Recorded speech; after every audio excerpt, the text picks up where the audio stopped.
बहुत बहुत स्वागत है आप सभी का। आज के इस वीडियो में हम लोग डेली नए नए परिवर्तन करते आ रहे हैं और भी स्टडी को और भी अट्रैक्टिव करने के लिए अलग अलग प्रयोगों के द्वारा आपको दिखा रहे हैं। चलिए स्टार्ट करते हैं। आज जो ये चित्र, ये दो चीज़ें जो आपको सामने दिखाई दे रही हैं उनके बारे में आपसे डिस्कशन करते हैं। पहली चीज़, ये दोनों जो हैं आपके लिए एक स्फेयर का काम कर रहे हैं। देख पा रहे होंगे ये एक स्फेयर है, ठीक है, जो अंदर से खोखला है। ठीक, अगर इसकी बात करें, ये जो है आपका, ये एक सॉलिड है, सॉलिड स्फेयर इसको कहेंगे, गोलीय कोश नहीं है, एक सॉलिड है, अंदर से ठोस है, और दोनों ही आपके स्फेयर हैं। तो अब आप लोग सोच रहे होंगे कि ये फिज़िक्स पढ़ाते पढ़ाते किससे कैसे इन गोलों की ज़रूरत, एक खोखले गोले की ज़रूरत पड़ी, एक ठोस गोले की ज़रूरत पड़ी, तो उसको समझ लीजिए। तो जैसे अगर इसकी बात करें तो इसके अंदर आप छोटे छोटे ये छर्रे, गोल छर्रा देख पा रहे हैं, ठीक है। तो इस गोल छर्रे को अगर आप पॉइंट चार्ज मान लें, एक बिंदु आवेश मान लें, और उसको इस खोखले गोले के केंद्र पर रख दें, और इसको चारों तरफ से अगर हम कवर करें, क्योंकि इसके कारण ही हमें सेंटर पे, इसके पृष्ठ पर और इससे बाहर, ठीक है, आर डिस्टेंस पे हमको इलेक्ट्रिक फील्ड इंटेंसिटी पता करनी है with the help of Gauss's theorem. जी हाँ, हम लोग स्टार्ट करने वाले हैं आज गॉसियस थ्योरम का थर्ड एप्लीकेशन, कि किसी गोलीय कोश के कारण वैद्युत क्षेत्र की तीव्रता कितनी होगी जबकि उसको एक समान रूप से आवेश दिया गया हो। तो यहाँ पर पॉइंट चार्ज जो लिया गया है उसकी भूमिका, उसका जो रोल यहाँ पर आप देख पा रहे हैं, वो अंदर जो रखा हुआ जो छर्रे हैं, ठीक है, उनको आप सेंटर पर अगर रख देंगे और उसको, उसके कारण वैद्युत क्षेत्र की तीव्रता पता करनी है, इलेक्ट्रिक फील्ड इंटेंसिटी पता करनी है, उसको चारों तरफ से गोलीय कोश जो है कवर करेगा, इसके केंद्र पर कितना होगा, ठीक है, इसकी सरफेस पे कितना होगा और इससे बाहर कितना होगा। वहीं पर अगर आप किसी ठोस को लेके चलते हैं तो ठोस के कारण वैद्युत क्षेत्र की तीव्रता, और इसके सेंटर पे, ठीक वैसे ही सेंटर पे, पृष्ठ पे यानी सरफेस पर, और सरफेस से बाहर, ठीक है, इन सभी पॉइंटों पर हम लोग चर्चा करेंगे। आइए स्टार्ट करते हैं। तो हमारा आज का टॉपिक आपके सामने क्लियर हुआ कि एक समान रूप से आवेशित गोलीय कोश के कारण वैद्युत क्षेत्र की तीव्रता। आइए, आप यहाँ पर देख पा रहे हैं, ये एक खोखला गोलीय कोश जिसकी तुलना अभी आपको पीली वाली बॉल से कराई गई थी। तो यहाँ पर जहाँ पर उसके सेंटर माना गया, दिस इज़ ओ, और इसकी जो रेडियस है वो यहाँ आप कंसीडर करेंगे, this is capital R. Pen change कर देते हैं, तो दिस इज़ कैपिटल आर, ठीक है, जो इसकी त्रिज्या है, त्रिज्या को रिप्रेजेंट कर रही है। अब इस गोलीय कोश के कारण आपको 3 बिंदु देखने हैं और उन तीनों बिंदुओं पर इलेक्ट्रिक फील्ड इंटेंसिटी का पता करना होगा। तो पहला पॉइंट यहाँ पर अंदर मान लीजिए, सेकंड पॉइंट इसकी सरफेस पर माना जाएगा, और थर्ड पॉइंट इसके बाहर माना जाएगा, ठीक है। तो बाहर वाली सरफेस का अगर डिस्टेंस आप देखें तो यहाँ पर थोड़ी देर के लिए उसे कंसीडर कर लीजिए, this is equals to small R के बराबर।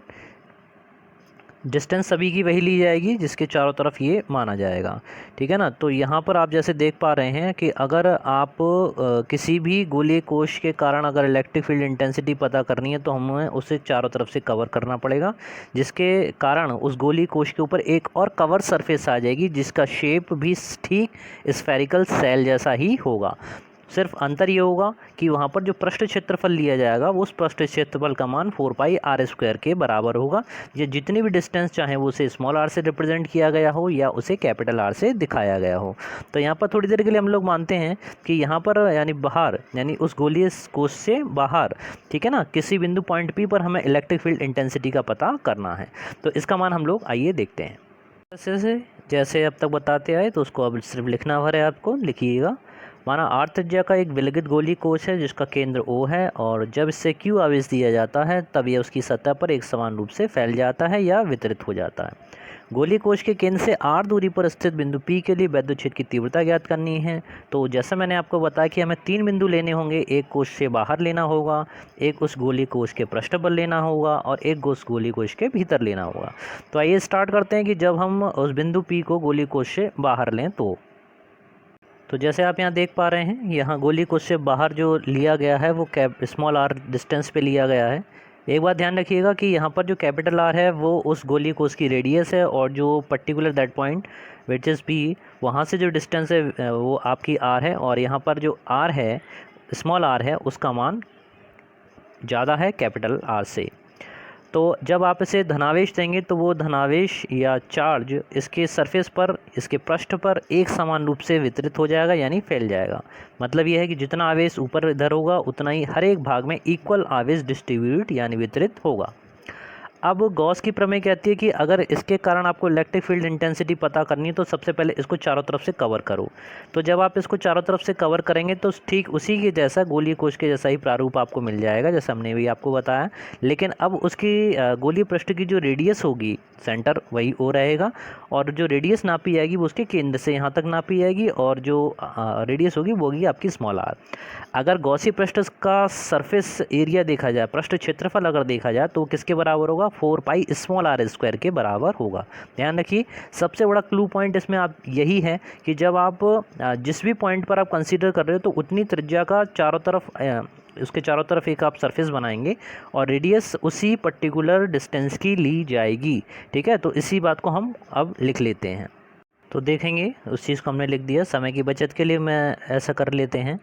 तो गोलीय कोश के चारों ओर स्मॉल आर त्रिज्या के काल्पनिक गॉसी पृष्ठ की रचना की जाती है, जिससे निर्गत वैद्युत फ्लक्स, ठीक है, तो वैद्युत फ्लक्स अब हमें उस टोटल सरफेस से निकलने वाले का पता करना है। आइए चित्र में देखते हैं। तो जैसा आप चित्र में देख रहे हैं, तो इस पूरे सरफेस से कितना वैद्युत फ्लक्स बाहर निकलना है, उसके लिए हमको एक सूक्ष्म क्षेत्रफल की गणना करनी पड़ेगी। तो सबसे पहले कोई कहीं पर भी आप ले सकते हैं। तो यहाँ पे एक सूक्ष्म क्षेत्रफल इसमें से हमने ले लिया, जिसको कह दिया ds। ठीक है, ds क्षेत्रफल ले लिया, और इस क्षेत्रफल की अगर दिशा कही जाए तो वो भी बाहर की तरफ है। इसी तरह से क्योंकि धनावेश है, इलेक्ट्रिक फील्ड की डायरेक्शन भी अगर कहा जाए तो वो भी आपकी बाहर की तरफ ही होगी, यानी इलेक्ट्रिक फील्ड और जो पृष्ठ क्षेत्रफल है उसकी डायरेक्शन दोनों की सेम होगी। इस स्थिति में थीटा का जो मान होगा, इनके बीच में बनने वाला कोण जो होगा वो आपका 0 डिग्री होगा। अगर इस सूक्ष्म क्षेत्रफल की बात की जाए तो इससे निर्गत वैद्युत फ्लक्स का मान अगर हम लोग लिखें तो दिखाएंगे डी फाई से, और डी फाई की जो वैल्यू होगी this is equals to E vector dot D S vector के। अगर और ओपन करके आप लिखते हैं तो ई डी एस और कॉस 0 डिग्री लगाएंगे, कॉस 0 का मान 1 होता है, तो ये वैल्यू सिर्फ रह जाएगी ई और डी एस के मल्टीप्लाई के, यानी गुणनफल के बराबर। हमें पता करना है संपूर्ण वैद्युत फ्लक्स कितना होगा पूरी सरफेस से निकलने, क्योंकि हाँ कंसीडर तो हमें ये पूरा करना है ना, ये पूरी सरफेस आपको लेनी है, केवल इतने से काम नहीं होगा। तो उसके लिए क्या किया जाता है, इंटीग्रल किया जाता है निर्गत संपूर्ण वैद्युत फ्लक्स। आप इसमें थोड़ा सा लिख लीजिएगा, निर्गत संपूर्ण वैद्युत फ्लक्स। ठीक है, फाई का मान किसके बराबर होगा, इंटीग्रल साइन, इंटीग्रल का निशान लगाइएगा डी फाई, और इसमें अब इस डी फाई का पूरा मान आप लगाएंगे, ये आएगा आपका E D S. Cos theta का मान आप पहले प्लेस कर चुके हैं। Okay, now in next step E को आप बाहर लेंगे, और ई को जब बाहर लेंगे तो अंदर बचेगा केवल सरफेस, यानी संपूर्ण क्षेत्रफल को ये रिप्रेजेंट कर रहा है। कौन से संपूर्ण, किस वाले संपूर्ण क्षेत्रफल को, जिसकी रेडियस आपकी क्या है, स्मॉल आर है। तो यहाँ पर जो आप पृष्ठ क्षेत्रफल लेंगे उसको लिखेंगे 4 पाई आर स्क्वायर के बराबर, और इसे लिख देंगे equation number 1। Now second part में लिखेंगे परंतु गॉस थ्योरम से। ठीक है, अब यहाँ के हम गॉस थ्योरम का ही एप्लीकेशन देख रहे हैं, परंतु गॉस की प्रमेय की सहायता से या गॉस की प्रमेय से। मैं फिर से कह रहा हूँ, जो भी स्टूडेंट हमारे साथ काम कर रहे हैं, अपना नोट्स वगैरह बना रहे हैं, वो बधाई के पात्र हैं, लेकिन जो स्टूडेंट्स काम नहीं कर रहे हैं भाई, वो भी सचेत हो जाइए। ठीक है, आप सभी को काम करना है। एक दिन ये कंटिन्यू पढ़ाई है, एक दिन में नहीं होती है, लगातार आपको कोशिश करती रहनी पड़ेगी, नोट्स बनाने पड़ेंगे अगर आपको आगे बढ़ना है लाइफ में। तो इस समय जो भी सुविधाएं हम लोग आपको प्रोवाइड करा पा रहे हैं उतनी करा रहे हैं हमारे अधिकारी। ठीक है, जो भी प्रयास कर पा रहे हैं, हम सभी लोग प्रयासरत हैं कि आपका या हमारे समाज का किसी भी तरह से एजुकेशन ना रुक पाए। तो आप लोगों का भी पूरा सहयोग है। ठीक है, आप लोगों से भी अपेक्षा करते हैं कि आप उसमें पूरा सहयोग करेंगे। इक्वेशन नंबर 1 और गॉस की प्रमेय से अब आप इसको लिखेंगे Q अपॉन एप्सिलॉन नॉट के। ठीक है, ये वैल्यू कहाँ से आई, बहुत से बच्चे पूछते हैं कि ये वैल्यू, ये मान कहाँ से आया। तो भाई ये गॉस की प्रमेय का स्टेटमेंट है, स्टार्टिंग वाले वीडियोस में आप देख सकते हो। तो उसमें सीधा सीधा लिख रखा है कि गॉस की प्रमेय की सहायता से किसी भी बंद पृष्ठ के भीतर उपस्थित संपूर्ण आवेश निर्गत वैद्युत फ्लक्स का मान उसके भीतर उपस्थित संपूर्ण वैद्युत उपस्थित आवेश का 1 अपॉन एप्सिलॉन नॉट के गुना होता है। ठीक है, तो जो आवेश इसके भीतर बंद है, जो प्लस Q चार्ज आपने इस पूरे सरफेस को दे रखा है, उससे निर्गत वैद्युत फ्लक्स इतना होगा। ये आपकी इक्वेशन नंबर 2 बनेगी। और अब आपको सेकंड स्टेप में क्या करना है, अगले स्टेप में इन दोनों को बराबर करना है। इस यानी क्या करेंगे, समीकरण 1 बराबर करेंगे समीकरण नंबर 2 के। ठीक है, तो यहाँ पर समीकरण 1 से आपके पास में आएगा E 4 पाई आर स्क्वायर के बराबर, और इधर आएगा आपके पास में Q upon epsilon naught K के बराबर। यहाँ से केवल आपको E का मान निकालना है, तो E की जो वैल्यू आप निकालेंगे तो समीकरण आएगा 1/4 पाई एप्सिलॉन नॉट K और Q अपॉन आर स्क्वायर। देख पा रहे हैं समीकरण आपको मिल चुका है, E equals to 1/4 pi epsilon naught K Q upon small R square. ध्यान रखिएगा ये गोले की कोश की त्रिज्या है, जबकि ये R वह दूरी है जहाँ पर आपको विद्युत क्षेत्र की तीव्रता ज्ञात करनी है। तो हर एक पॉइंट का, हर एक शब्द का आपको मतलब पता होना चाहिए, वही रियल फिजिक्स यानी वास्तविक फिजिक्स तभी कहलाती है। केवल कैलकुलेशन करने के लिए आपके मैथमेटिक्स है, ठीक है ना, कोई भी फैक्टर क्यों लिया जा रहा है, उसके पीछे क्या कारण है, तो यही सब हमारा फिजिक्स के अंदर आता है। तो ये पहला पार्ट हम लोगों का हुआ जब बिंदु P गोलीय कोश से बाहर हुआ। सेकंड स्टेप में हमें क्या करना है कि अब वो जो पॉइंट है P वो यहाँ न लेके बिल्कुल इसकी सरफेस पे ले लिया जाएगा, ठीक है ना। तो सेकंड सरफेस में जब आप रखेंगे तो चाहे आप स्मॉल आर, क्योंकि अब वो पर्टिकुलर दैट पॉइंट आ गए, आप उसी बिंदु पर आ गए, उसी सरफेस पर आ गए, तो दूरी भी उसकी त्रिज्या के बराबर हो जाएगी। इसका मतलब ये हुआ कि स्मॉल आर और कैपिटल आर के मान सेकंड केस में बराबर हो जाएंगे जब आप बिंदु को उस गोलीय कोश के कहाँ लेंगे, पृष्ठ पर लेंगे, ठीक है। आइए सेकंड पॉइंट में लिखाते हैं।